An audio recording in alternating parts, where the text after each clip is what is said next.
The assistant is really the right-hand man for the doctor.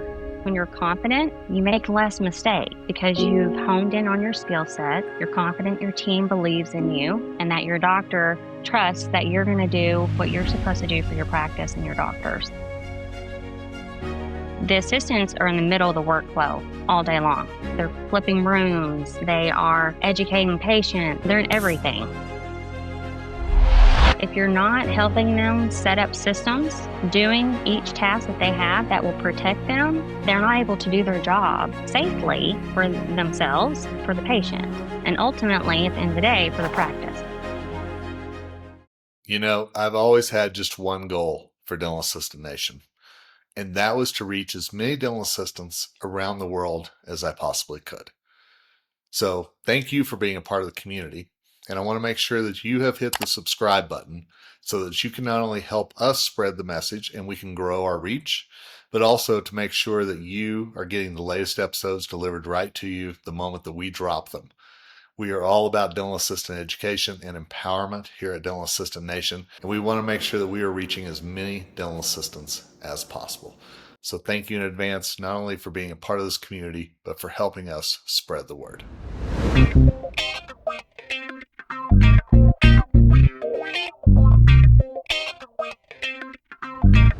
Hey everybody, it is Kevin Henry, founder of Dental Assistant Nation. So glad you joined us for another episode of the Dental Assistant Nation podcast, and I'm thrilled today to have on Tosha Gurley. Hey Tasha, how are you? Hi, I'm doing well. Thank you, Kevin.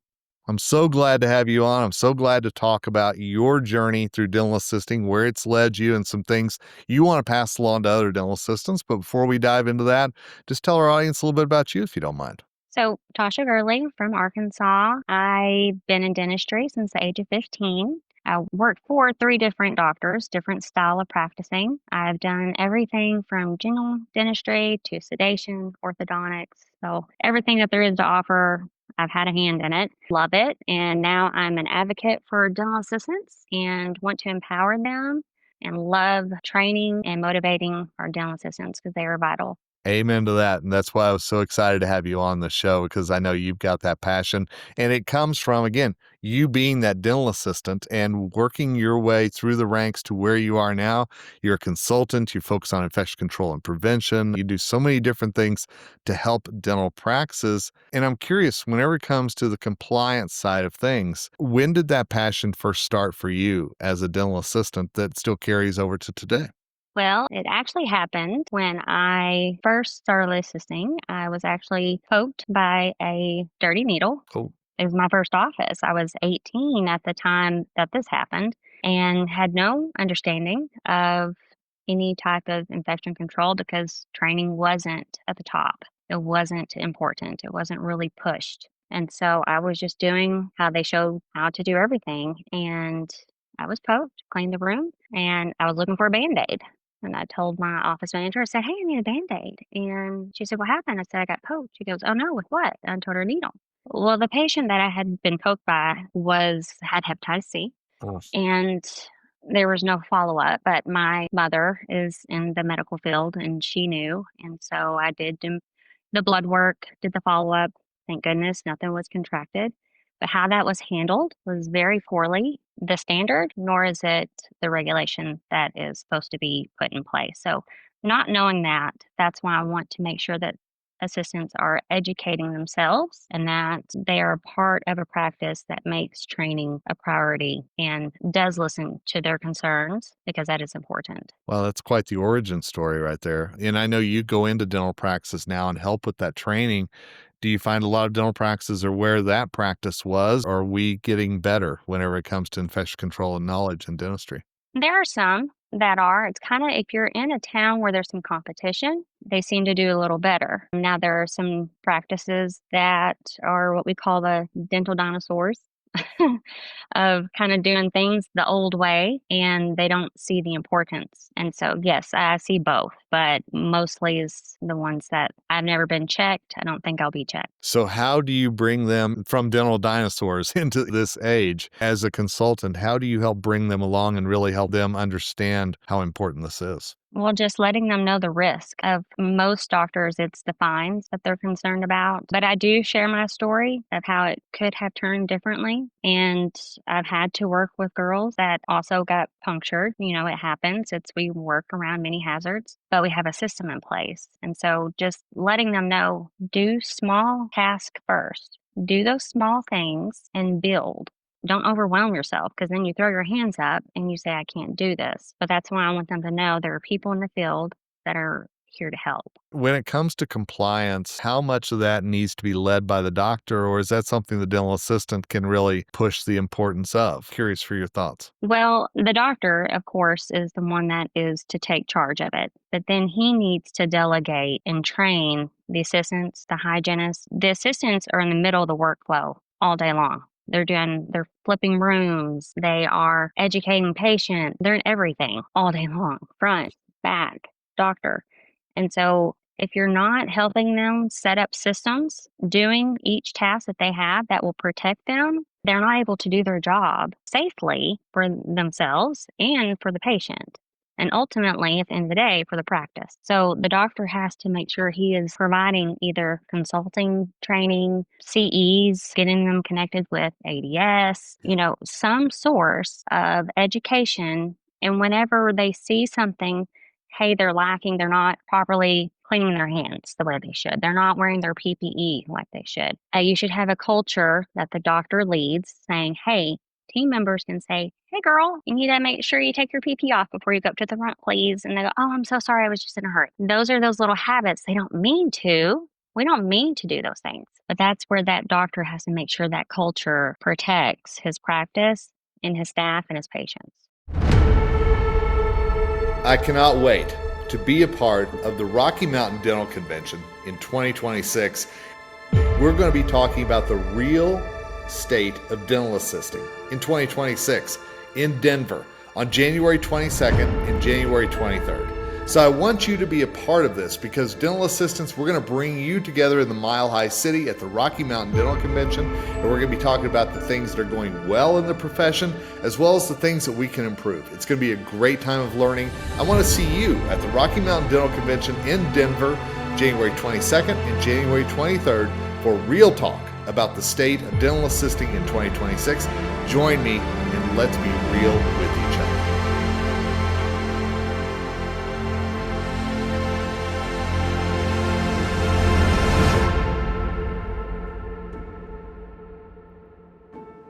I want to talk about ADS in a minute because I think that's such an underutilized resource by so many dental It is. practices out there. But if an assistant's working in a practice that doesn't feel safe, shall we say, is it okay to raise a hand? Is it okay to say, are we doing this the right way? How does that assistant kind of voice any concerns that there might be? Oh, definitely. We all have a voice. I think assistants, we lack in that.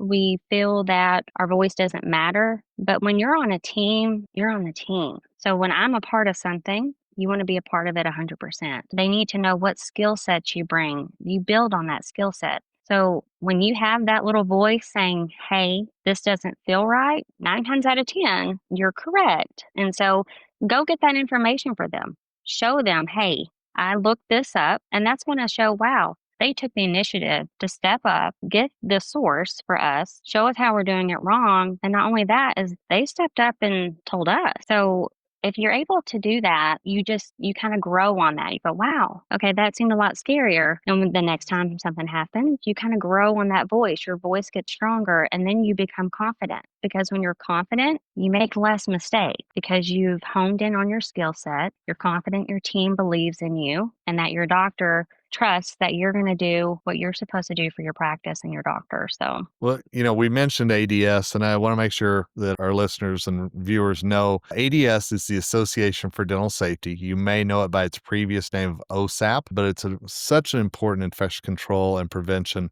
resource out there. And Tanya, I just want to say, not only are you an RDA, but you are a DIS IPC, which is a dental industry specialist in infection prevention and control. It is a certification, I should say, you got from not only ADS, but also the Dental Assisting National Board. And how important was it to you to actually get this certification to kind of level up your game whenever it comes to staying safe?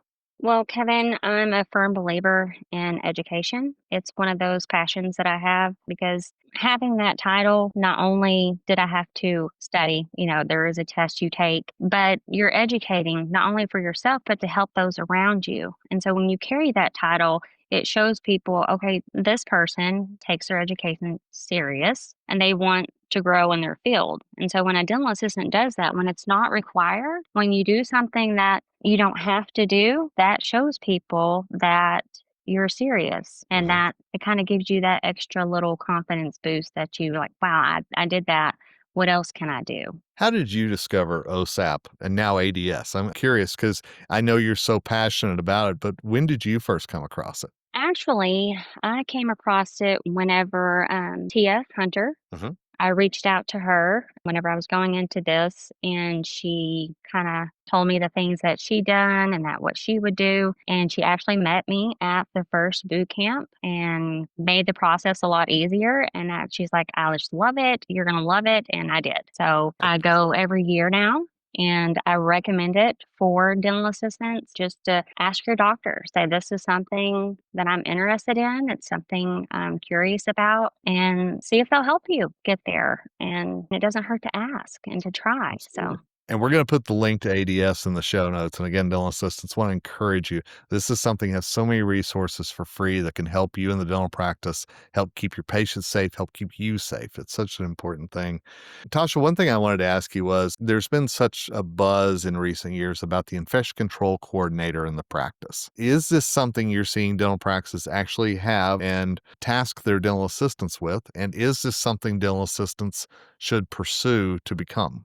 yes, they do. The assistant is really the right hand man for the doctor. So that's generally the person who takes on that role because the doctor works hand in hand with that person. So, yes, if you have an opportunity to be the safety coordinator, if your practice doesn't have one, suggest it. It's required, actually. So, you want to say, look, I can take this on, but I need training. I want to do this 100%. That's what I've done. Every role that I've had is I said, I will do this. Absolutely. If they come to me. But if I'm going to do it, I'm going to do it the right way. Right. And I want to be educated on it. I'm not going to do it halfway.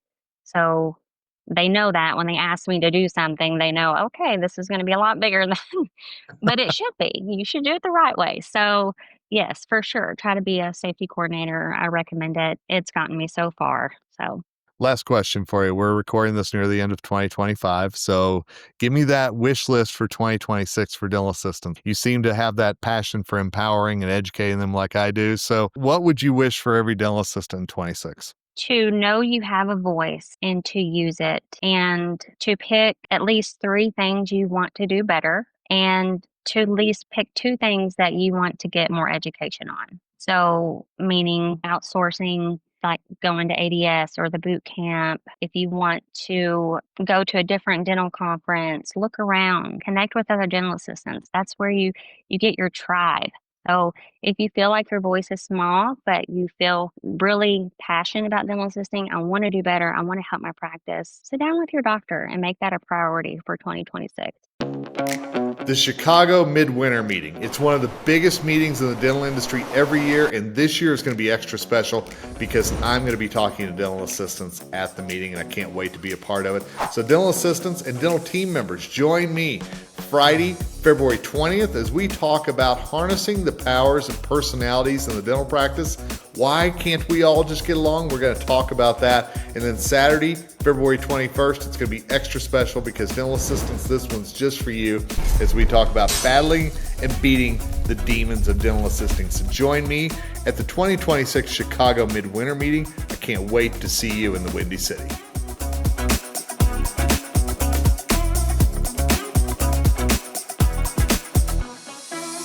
Love that. Absolutely. So, Tasha, tell people where they can get a hold of you. I know assistants would love to pick your brain, probably. So, where's a good place? They can email me, girlytasha@gmail.com. There you go. It's in the show notes, along with the myads.org link to the ADS. And Tasha, thank you so much for all you do for dental assistants and that passion you've got for keeping us all safe. I really do appreciate it. Yes, thank you, Kevin, for all that you do. Absolutely. And hey, thanks to all of you for listening to this episode of the Dental Assistant Nation podcast. Yeah, we believe in community. We believe in dental assistants getting together and learning from each other. So I want to remind you, if you're going to be at the Rocky Mountain Dental Convention in January, I'll be there with Dental Assisting Roundtables. Come join. Chicago Midwinter, Connecticut State Dental Meeting, Maryland State Dental Meeting, lots of places coming up in 26 where we're going to be talking to dental assistants and forming that community. Want you to be a part of everything we're doing here at Dental Assistant Nation. Until next time, it's Kevin Henry, founder of DEA Nation, signing off, and as always, wishing you nothing but success ahead.